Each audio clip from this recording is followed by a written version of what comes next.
레위기 10장 1절입니다. 1절부터 11절까지 나답과 아비후의 죽음입니다. 나답과 아비후의 다른 불을 들인 것에 대한 심판, 이렇게 말을 할 수도 있겠죠. 오늘 이 10장이 총 20절까지밖에 없는데 왜 둘로 나눴는지 모르겠어요. 아마 날짜를 맞추려고 그런 것 같습니다. 우리가 어제 말씀 9장에서 이 제사장들의 위임식하고 제사장이 첫 번째 제사를 드리는 그런 내용을 봤는데, 그 핵심이 명령하신 것과 그것을 그대로 명령대로 하라 하니까 명령하신 것과 같았고 순종했다. 그래서 하나님의 영광이 온 백성에게 나타났다. 이런 것이 이제 9장의 핵심이었음을 봤습니다. 근데 오늘 말씀은 갑자기 나답과 아비후가 죽어요. 다른 불이라고 그러죠. 우리가 레위기를 잘 모르지만, 레위기가 어려워서 잘 안 읽죠, 사람들이. 또 레위기 설교도 잘 안 해요, 목사님들이. 어려운 내용들이 많아서, 그리고 나아가서는 어려울 뿐만 아니라 재미없는 인간적인 생각으로, 그래서 그러는지는 모르겠습니다만은, 그러나 나답과 아비후 이야기는 많이 알고 있죠. 아마 레위기에서 제일 유명한 본문 중에 하나일 거라고 생각을 해요. 다른 불. 그런데 이 나답과 아비후가 향로를 가져다가 1절 여호와께서 명령하시지 아니하신 다른 불, 그냥 다른 불이 아니라 여호와께서 명령하지 않은 다른 불입니다. 어제 계속해서 명령하신 대로라고 강조했던 것과 완전히 다른 상황이 지금 벌어진 거다라고 할 수 있습니다. 여호와 앞에 분향하였다. 그러니까 향로에 분향하는 그걸 여기서 다른 불로 했다, 그런 이야기겠죠. 근데 이제 문제는 뭐냐면, 이 다른 불이 뭐냐? 다른 불이 뭐냐? 성냥개비로 한 거냐, 라이터로 한 거냐, 도대체 무슨 불을 말하는 거냐? 네, 결론을 이야기를 하면은 몰라요. 무슨 이 다른 불이 뭔지는 몰라요. 학자들이 이런 말 저런 말을 합니다만은 이거다라고 말하기는 좀 그래요. 다만 하나님이 말씀하신 것과 다른 불이었다, 그런 것이 중요한 거죠. 핵심은 이 다른 불이 뭐냐가 중요한 것이 아니라 그게 하나님의 말씀과 달랐다, 이게 핵심이에요. 우리의 신앙도 마찬가지인 거죠. 하나님이 하신 말씀대로, 말씀을 기준으로 하는 겁니다. 이 말씀에 근거도 하지 않고, 또는 말씀에 근거한다 하지만은 완전히 말씀을 인용만 했지 말씀의 본 뜻과는 거리가 먼 그런 것을 나의 신앙의 기반으로 한다면, 그거는 하나님 앞에 다른 불을 드린 나답과 아비후와 같은 거예요. 자, 그런데 다만 우리는 이 다른 불이 무엇인지는 모르지만 9장에서 하나님이 내려주신 불이 있었고, 그죠? 하나님의 영광이 임했다 할 때 제사장은 이 불을 이어가야 한다라는 그런 의미일 수도 있어요. 그런데 뭐 이런 생각을 했겠죠. 나답과 아비후가 다른 불을 드릴 때 뭐 그까짓 것 대충 해도 되지, 뭐 불은 다 똑같지, 아마 이런 생각을 했을지도 모릅니다. 실용적으로 뭐 불만 잘 타고 불만 잘 붙이면 되는 거지, 뭐 꼭 이렇게 생각을 했을 가능성이 있습니다. 근데 우리도 그렇지 않습니까? 그럼 뭐 말씀이 어쩌고 그러는데 하나님께 예배하고 기도하고 봉사하고 그러면 됐지, 뭘 또 그런 걸 따져, 이런 생각을 하는 경우가 있습니다. 요즘 우리가 주일날 로마서 이제 막바지에 들어왔잖아요. 1년 넘게 로마서 강의를 해서 아마 지금 1년, 올해가 지금 3월 달이니까 1년 3개월 정도 로마서 설교를 주일날마다 한 걸로 알고 있는데, 이 로마서 14장 15장 이제 로마서의 중요한 부분이 다 끝났어요. 다음 주부터 16장까지는 마무리 단계입니다. 근데 이 로마서에서도 마찬가지죠. 뭐 우리가 좋은 게 좋은 것이지 뭐 꼭 그런 것을 하고 넓게 품어줘야 된다, 이렇게 착각할 수 있어요. 다른 사람들을 용납하고 받아주라 하니까 그렇게 말씀을 오해하고 설교를 오해할 수 있어요. 다 좋은 거지, 매부 좋고 누이 좋고 그러라는 이야기가 아닙니다. 진리에 대해서는 딱 부러져야 하는 거죠. 비진리에 대해서, 본질에 대해서는 명확해야 합니다. 선명해야 합니다. 기준이 선명하지 않으면 그 신앙이 엇나가는 거죠. 그런데 본질이 아닌 것에 대해서, 뭐 예배당 올 때 옷차림 이런 건 본질이 아닌 거잖아요. 본질이, 근데 우리는 거꾸로 해요. 본질과 진리에 대해서는 흐리멍텅해요. 좋은 게 좋은 것이라는 식의 뭘 그런 걸 따져 이런다고요. 근데 비본질적인 것에 대해서는 죽자고 달려들어요.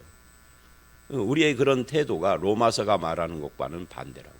이게 로마서 14, 15장을 그렇게 받아들이고 오해하는 분이 있을 수 있어요. 받아주어라, 용납하라, 사랑하라 그러니까.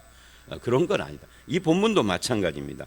그까짓 건 뭐 대충 뭐 불이면 다 됐지, 뭐 하나님의 불이 따로 있고 어디서 라고 생각을 했을 가능성이 많습니다.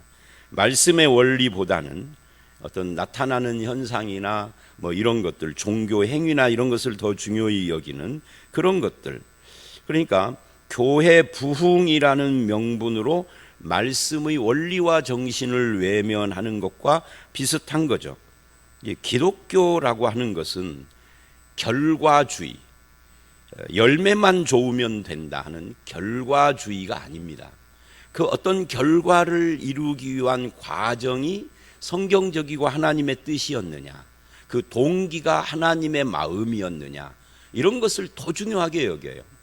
그러니까 우리가 달란트 비유에서 5달란트, 2달란트, 1달란트, 1달란트가 작아서 징계를 받은 것은 아니에요. 작아서가 아니라 그 많이 남겼기 때문에 뭐 칭찬받았다, 이런 이야기가, 많고 작고를 떠나서 주인이 하라는 대로, 왕이 하라는 대로 안 한 거죠. 이 왕의 마음, 맡긴 주인의 마음을 왜곡한 거죠. 그래서 그 1달란트 맡은 자가 너 왜 이랬어 그랬더니 당신의 마음은 굳은 자인 걸 내가 알기 때문에, 뭐 이런 식으로 왜곡한 거예요.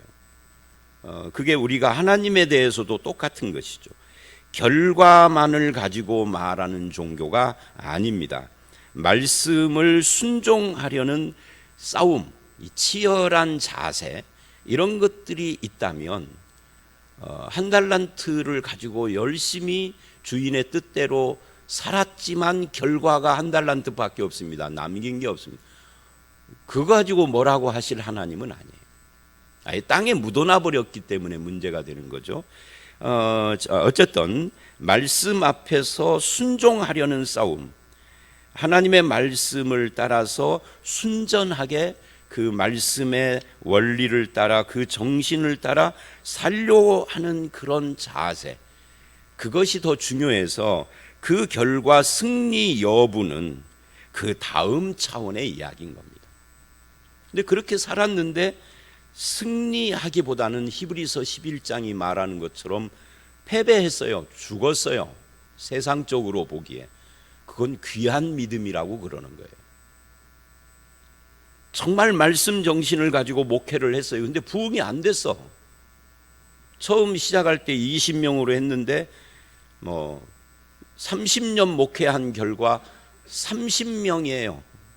20명으로 시작해서 어쩌면 15명만 남을 수도 있고요. 그래도 그건 중요한 것이 아니에요. 하나님 평가할 때 하나님은 그랬을지라도 잘했다, 충성된 내 종아라고 말하실 분이에요. 20명으로 시작했는데 2000명 됐다. 그래도 말씀 정신과 말씀의 원리, 하나님의 뜻과 마음이 실종된 교회라고 하면 악한 종이라고 책망하시는 거죠.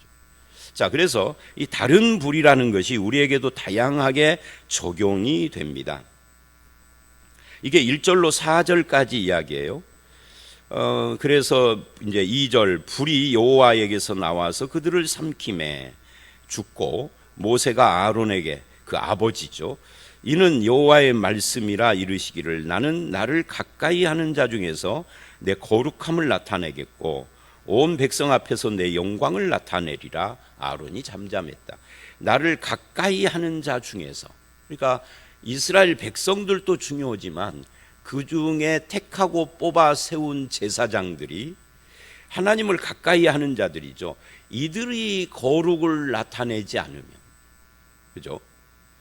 그러니까 원리적으로는 하나님의 백성은 다 같죠. 신약에 보면은 성도는 다 성도죠. 목사도 성도의 일원이죠.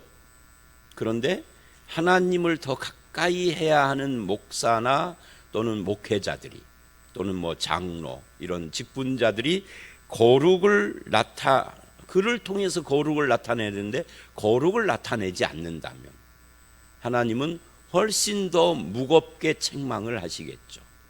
그래서 나를 가까이 하는 자 중에 거룩을 나타내고 그래서 그 결과 백성 앞에 영광을 나타내리라. 누구를 통해서? 그들을 통해서. 그러려고 하는데 이들이 말씀을 순종하지 않은 거예요. 꼭 먹고 알 먹고 매부 좋고 누이 좋고 뭐로 가도 서울 가면 되고 이런 식의 사고방식에 젖어 있는 거예요. 하나님이 그거 기뻐하시지 않는 겁니다. 네, 우리 자신을 점검해야 할 필요가 있죠. 아론이 잠잠하니, 이게 참 재미있는 표현이에요. 유구무원이다 그 말이죠. 할 말이 없는 거죠. 내 새끼들이 잘못했으니 그러니 뭐 할 말이 없죠. 그래서 아론의 삼촌들을 데려다가 이 시체를 메어내라 하고 이제 마무리를 했습니다. 그리고 이제 6절을 보면 6, 7절에 모세가 이렇게 말을 해요. 아론과 그 아들 엘르아살 이다말, 그러니까 내 아들 중에 둘이 죽고 둘만 남은 거죠. 에게 이르되 너희는 머리를 풀거나 옷을 찢지 말라. 이 말은 무슨 말이냐면 슬퍼하지 말라는 이야기입니다. 머리를 찢고 풀고 옷을 찢는 행위가 슬픔의 표시이거든요. 이런 것들이 때로는 회개의 표시로 등장하기도 합니다. 뭐 슬픔과 회개는 유사한 면이 있으니까. 그래서 그렇게 하지 말라 하는 거죠. 왜요? 이들은 하나님께 죄를 짓고 징계받아 죽은 거라 슬퍼하지 말아야 하는 거죠. 당연히 징계를 받은 거니까. 그리하여 너희 죽음을 면하고 여호와의 진노가 온 회중에게 미침을 면하라. 그들의 죽음을 슬퍼한다는 것은 그들의 그 범죄에 대하여서 나도 동의하는 것과 같은 거죠. 그래서 슬퍼하지 마. 아무리 부모라 해도 형제라 해도 그렇다. 이게 너무 매정한 거 아닌가라고 생각할 수 있지만 그만큼 하나님 말씀의 순종, 그걸 통하여 순종을 통하여서 나타나야 될 거룩과 영광이 얼마나 무거운 것인가, 중요한 것인가를 드러내는 겁니다. 인간적인 정 때문에 슬퍼하는 것은 금지입니다. 그런 다음에 오직 그래요. 6절 끝에 너희 형제 이스라엘 온 족속은 여호와께서 치신 불로 말미암아 슬퍼하라. 이게 참 재미있는 표현입니다. 구약 성경을 보면 유사한, 똑같지는 않지만 유사한 말씀들이 한두 군데 더 나와요. 자, 그런데 인간적인 정 때문에는 슬퍼하지 말라. 그러나 하나님이 치신 불, 즉 하나님의 심판, 이것 때문에는 슬퍼해라. 회개하는 마음, 하나님의 징계를 받은 그것에 대해서는 슬퍼해야 한다. 인간적인 정은 아니다 라고 분명하게 하는, 이만큼 형제의 정, 부모 자식의 정보다도 하나님의 말씀의 순종이 더 중요한 문제인 것을 지금 강조하고 있다라고 그렇게 우리가 받아들이면 되는 겁니다. 그리고 여호와의 관유가 너희에게 있은즉 너희는 회막문에 나가지 말라. 그리하면 죽음을 면하리라. 그들이 모세의 말대로 하니라. 당분간은 밖에 나가지 말아라 라고 마무리를 했어요. 여기까지가 첫 번째 문단입니다. 그리고 이제 8절서부터 15절인데 오늘 매일 성경은 11절까지 이제 끊었어요. 어째서 이 두 아들들이 죽음에 이르기까지 다른 불을 들여 하나님의 심판을 받았는가? 이게 이제 궁금증이에요. 앞에 1절로 7절에서는 이 다른 불이 뭔가 이게 안 나왔어요. 근데 8절로 15절, 특히 8절로 11절을 보면 갑자기 다른 불을 이야기하는 문맥 속에서 갑자기 뭐가 튀어나오느냐면 술 이야기가 튀어나와요. 맥락도 없이. 그러니까 여호와께서 아론에게 말씀하셨습니다. 너와 내 자손들이 회막에 들어갈 때에는, 회막에 들어갈 때는 이제 하나님을 섬기러, 우리 신약식으로 말하면 예배하러 가는 거죠. 제사하러 가는 것이고요. 그런데 그럴 때에는 포도주나 독주를 마시지 말라라고 말을 합니다. 그리하여 죽음을 면하라. 이것은 대대로 지킬 영원한 규례라. 왜 갑자기 술 이야기를 할까요? 금주 교훈을 하려고 하는 걸까요? 이제 술에 대해서 솔직하게 말하면 성경에는 술이 죄라는 말은 없습니다. 심지어 술이 구약에서는 인간의 기쁨을 상징하는 거예요. 근데 한편 잠언 같은 데 보면은 술을 쳐다보지도 말라 그래요. 먹지 않는 건 당연한 거고 보지도 말라 할 정도예요. 그러니까 성경은 술에 대해서 양면을 이야기를 합니다. 예수님은 포도주를 가지고 최후의 만찬, 우리가 요즘 하는 이 성만찬을 했습니다. 심지어 가나의 혼인잔치에서는 물로 포도주를 술을 잡수신 정도가 아니라 만들어서 사람들에게 먹이셨어. 술은 이중성을 갖고 있습니다. 한편 에베소서에는 술 취하지 말라, 때가 악하니라, 성령의 충만을 받아라 라고 말을 해요.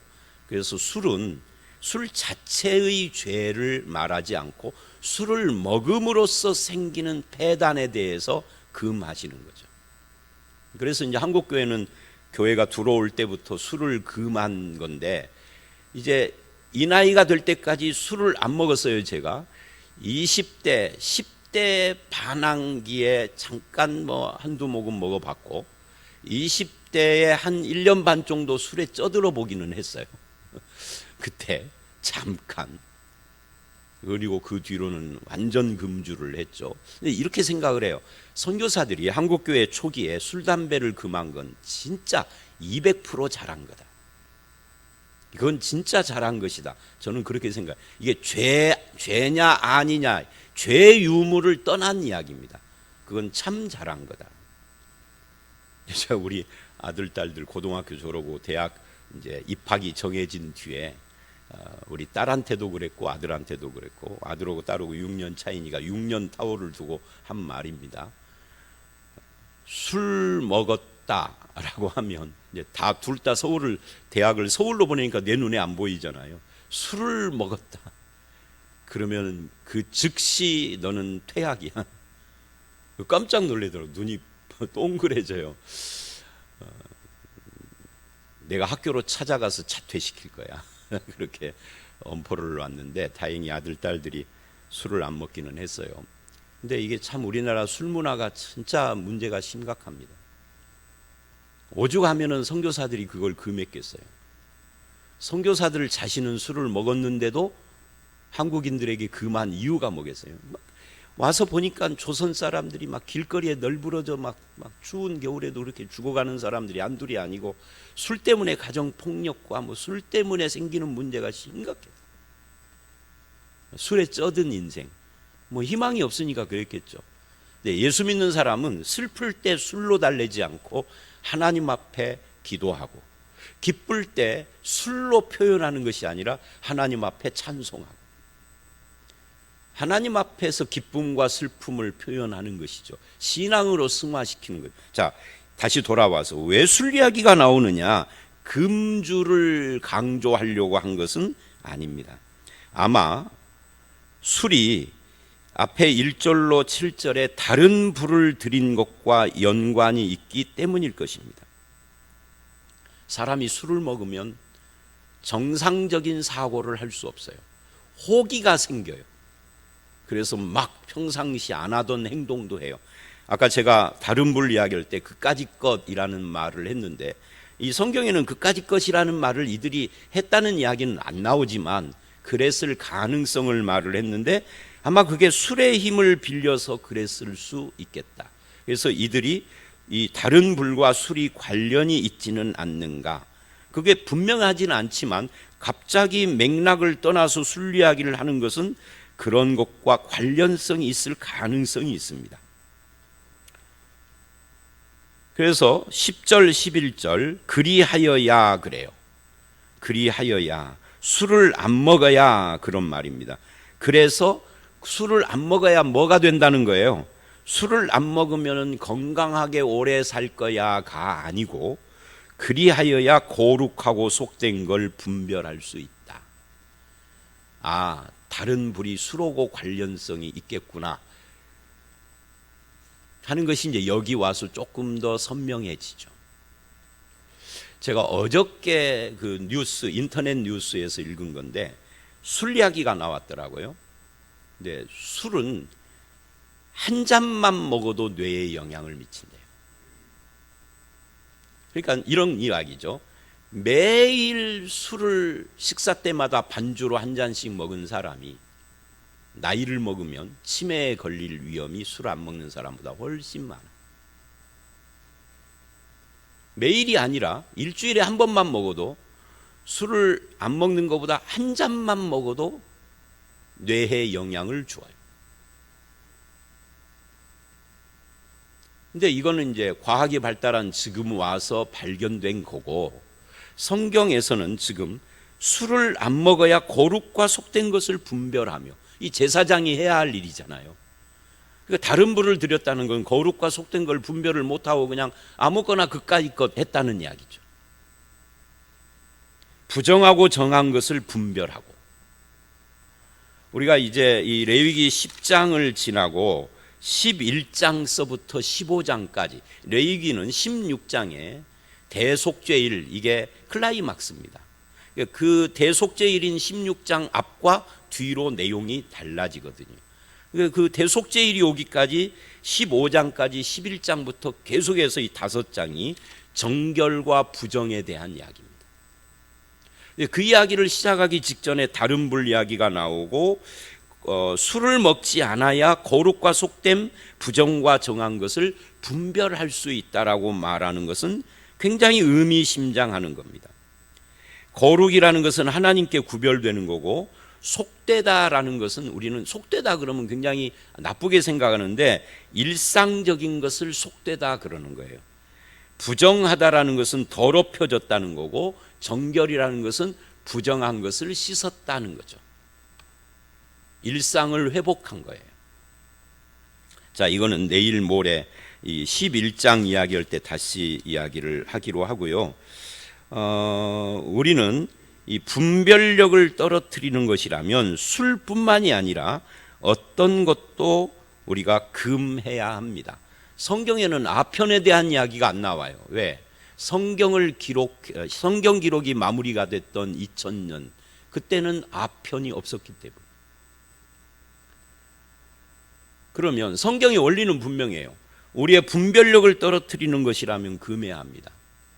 아편도 사람을 해롱거리게 만드는 거잖아요.